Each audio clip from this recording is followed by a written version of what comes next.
America ఎక్కడ ఉందో చూపెట్టిందిగా. అక్కడ నుంచి మేడం గారు రిటైర్మెంట్ కోసం మిమ్మల్ని అందరినీ కలవడానికి వచ్చారు. వినండి, శ్రద్ధగా వినాలి.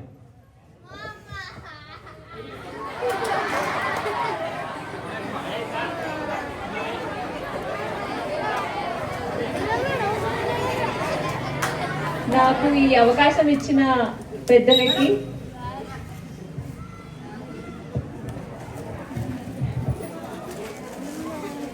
నాకు ఈ అవకాశం మాట్లాడడానికి ఇచ్చిన పెద్దలందరికీ ధన్యవాదాలు. అండ్ ఇక్కడికి వచ్చిన వాళ్ళందరికీ నా హృదయపూర్వక ధన్యవాదాలు. మేము మా అత్తయ్య గారి ఉద్యోగ విరమణకి ఎంతో ప్లాన్ చేసి తప్పకుండా రావాల్సిందే, ఎన్ని ప్రాబ్లమ్స్ వచ్చినా కూడా మేము రావాల్సిందే అని వచ్చాము. మేము ఈ స్పెషల్ మూమెంట్ని అత్తయ్యకి ఇవ్వాలని అనుకున్నాము. నేను మా అత్తగారి కోడలుగా ఉండడం ఒక అదృష్టంగా అనుకుంటున్నాను. ఒక ఒక అత్తయ్య గారిలానే కాకుండా మమ్మల్ని ఎప్పుడు ఒక మదర్లానే చూసుకుంటారు. మాకు నేను చాలా షార్ట్ స్పీచే చెప్తాను, ఎందుకంటే నాకు అంత నేను ప్రిపేర్ అవ్వలేదు first thing.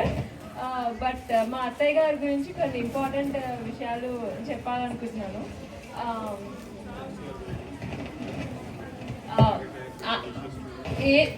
First important point ఏంటంటే మా అత్తయ్య ఏ పనైనా చాలా డిసిప్లిన్ తోటి ఫోకస్ తోటి చేస్తారు.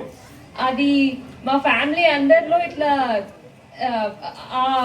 మా ఫ్యామిలీ అందరికీ, వాళ్ళ పిల్లలకి, మా హస్బెండ్కి ఎస్పెషల్లీ అవి చాలా క్వాలిటీస్ వచ్చేసాయి.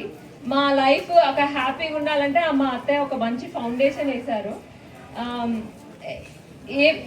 ఎప్పుడైనా మాకు కొంచెం డిస్కరేజ్మెంట్ వచ్చిందంటే, మా సన్ని అంటే చాలా ఫ్రస్ట్రేషన్ ఉంది, స్ట్రెస్లో ఉన్నామంటే మా సన్ని కొన్ని చెప్తుంటాడు అనమాట. అంటే మా హస్బెండ్ కొన్ని చెప్తుంటాడు. మా అమ్మ ఎంతో కష్టపడి, మేము చిన్నగా ఉన్నప్పుడు మార్నింగ్ 4 o'clockకి లేచి వంట చేసుకొని మమ్మల్ని స్కూల్కి పంపించి అక్కడెక్కడికో వెళ్ళి నైట్ 8కి వచ్చేది. అంటే నాకు అనిపించేది, అరే అత్తయ్య అట్లా చేస్తే మేము మాకున్న ఫెసిలిటీలో మేమెందుకు చేయలేం. సో మాకు ఒక ఇన్స్పిరేషన్ లాగా ఉంటుంది అనమాట మా అత్తయ్య. సో ప్రతి దాంట్లో కూడా మా అత్తయ్య చేసిన కృషి అండ్ ఆల్సో నేను చూస్తాను అనమాట ఆమె సిన్సియారిటీ. ఆ సిన్సియారిటీ మా ఫ్యామిలీలో అందరికీ స్ప్రెడ్ అయింది అనమాట.